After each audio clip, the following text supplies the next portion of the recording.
What's good? What's good, everybody? Welcome back to another episode of The Urban Platform Speaks. Make sure to like and subscribe as you tune into the channel. Check out the content. And with that being said, I wanna add my 2 cents to the situation with Sandy Brondello. She was recently let go as the coach of the New York Liberty, right? And last year they went to the championship and they won it.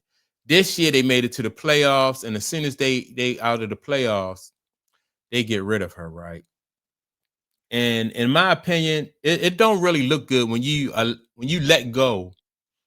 You're like this coach. She's the winningest coach in New York Liberty history, and if that's not good enough for for management, then I don't know. Like whoever they replace her with, I don't think it's going to be.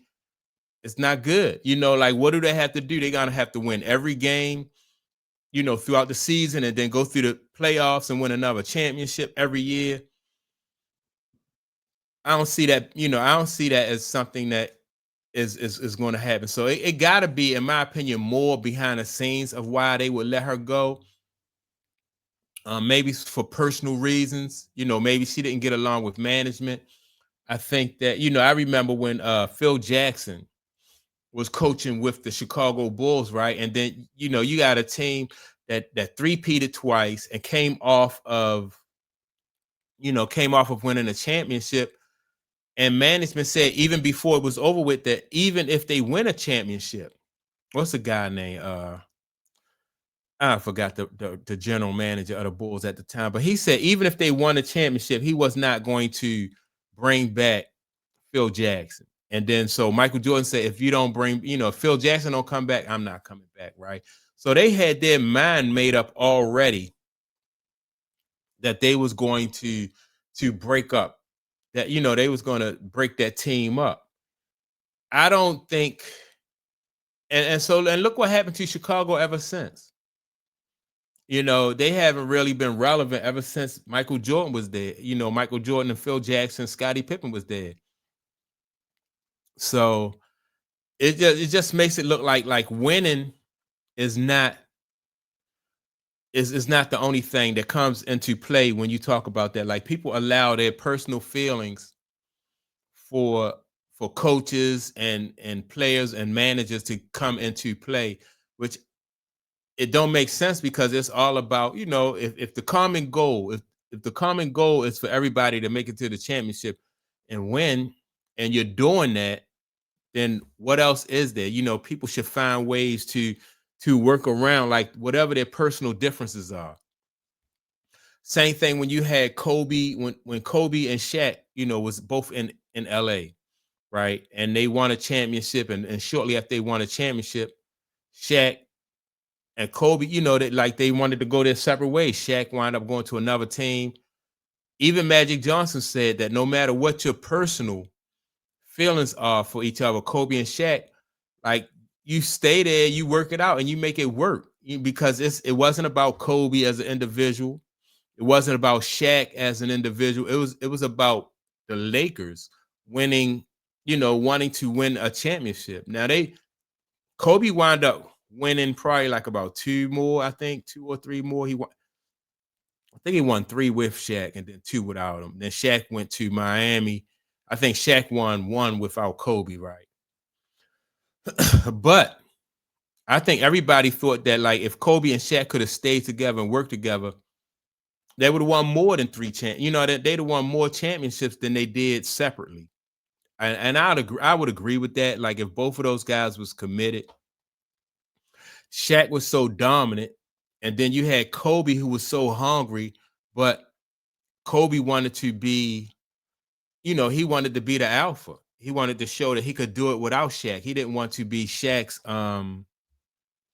he didn't want to be like known as Shaq's sidekick, which I think, if as long as y'all winning, and it worked out. Kobe got a couple championships, and luckily, fortunately for him, they did, or those fans in LA would have ran him out of town.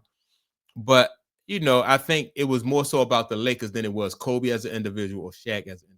And so I see the same thing going on here in New York, whereas though this team think that they can do it without her. So I got some audio though from a young lady who has a podcast. Let me see.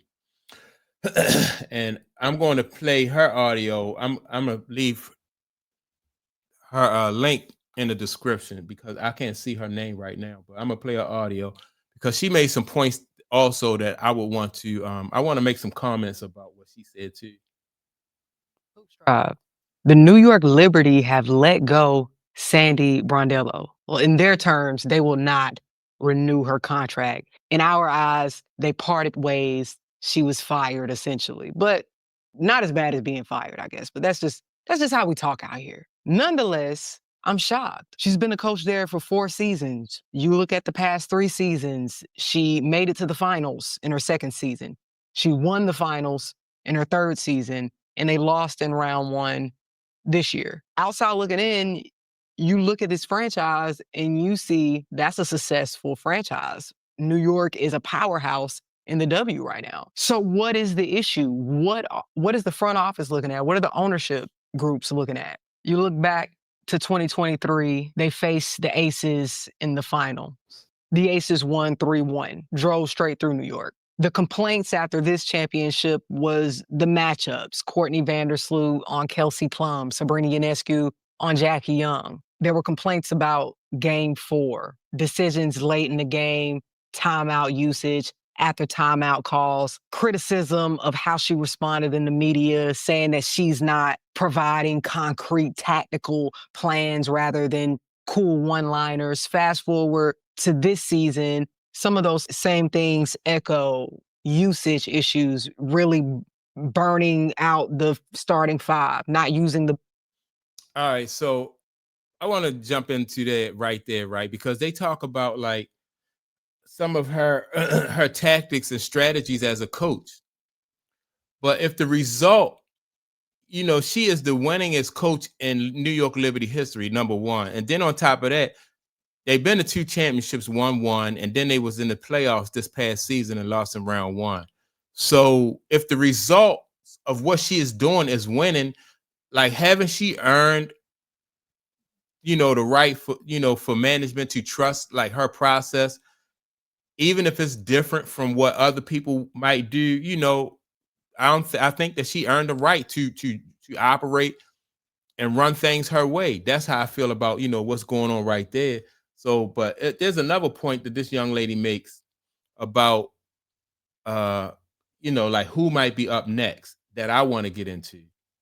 Bench when they actually have a bench, clock management, lack of adjustments. Phoenix was able to use a lot of the same sets and plays, and it worked every time. So, but that to me, all the stuff that she's mentioning goes into like sideline coaching. If from the side, up in the stands, you can criticize and second guess any coach, especially when things go wrong. And that's another thing. All right, so because she's a woman and she's still winning, people can still second guess, whatever she's doing as a coach. Like if this was a male coach and he had a winning record, like what people would be like, well, he's winning.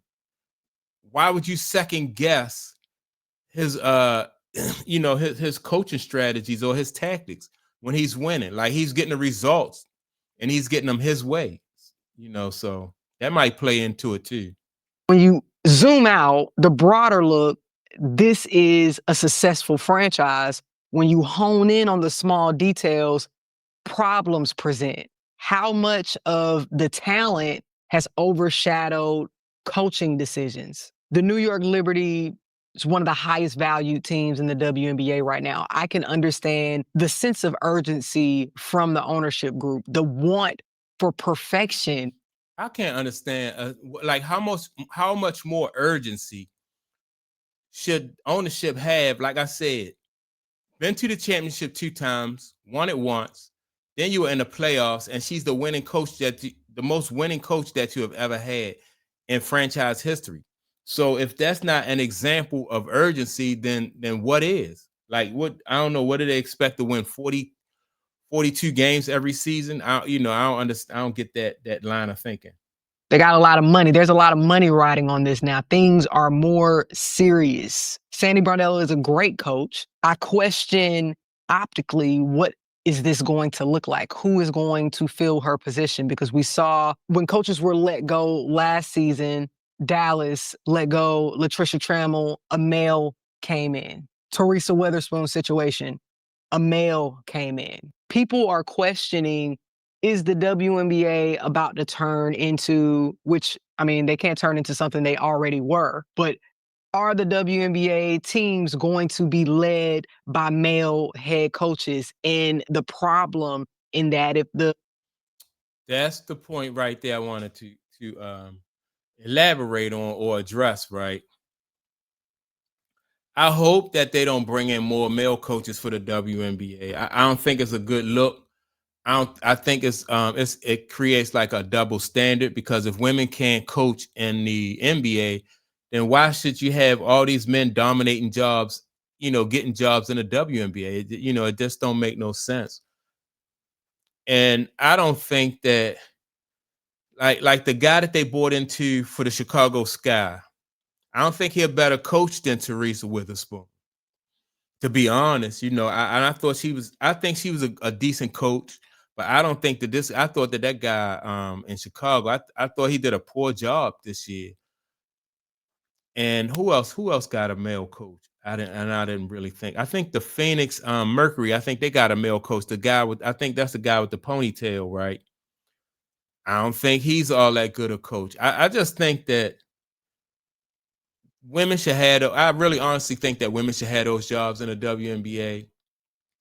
And when women start getting jobs in the NBA, then men could come down to the or come over to the WNBA and coach. But I just think it's a double standard, and I don't even really see how they can get along, how they can get away with not having, women coaches in the, have coaches, male coaches in one league, but not women in the other league. I just think it's a double standard. So also, if I'm a coach and I'm coming, if I'm offered that job in New York, I don't even want it.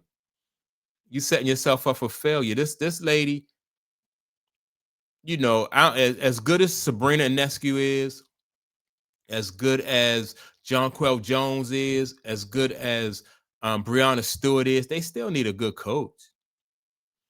They still need a good coach. It's not like, I don't think, and all these women are really good.